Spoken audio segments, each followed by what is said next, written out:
ilmiy isbotlangan yo'l bilan listeningizni oshirishingiz mumkin desam ishonasizmi? Aksar holatda o'quvchilar listening bajarayotganda ularning xatosi nafaqat darajasi pastligi, balki ham fokus yo'qotish bilan bog'liq bo'ladi. Agarda sizda ham fokusingni bir joyga qo'ya olmasdan xatolar ko'payib ketayotgan bo'lsa, ayniqsa multiple choice savol turlarida qiynalayotgan bo'lsangiz, men sizga ilmiy isbotlangan shadowing texnikasini maslahat beraman. Albatta, sizda savol tug'ilishi mumkin, nega aynan shadowing? Chunki sizni o'qituvchingiz katta ehtimol bilan shadowingni faqatgina speaking oshirish uchun maslahat bergan. Shadowing qilish paytida odam miyasi ham eshitadi, ham analiz qiladi. Katta ehtimol bilan siz yoki siz do'stingiz listeningda multiple choice savol turlarida qiynalyapti.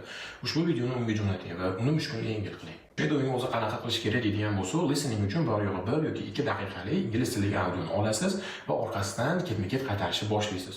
Boshida qiyin bo'ladi, o'rganishingiz, xatolar ko'p qilasiz, lekin o'sha payt yengilmasdan oxirigacha olib boring. Ushbu texnikani muntazam 2, 3 yoki 1 oy davomida qilib borish bilan speaker listening davomida qanchalik tez gapirsa ham suhbatni yaxshi ilg'aysiz va suhbat davomidagi mana shu butun gapni asosiy qismini tez ilg'ab olishingiz mumkin bo'ladi.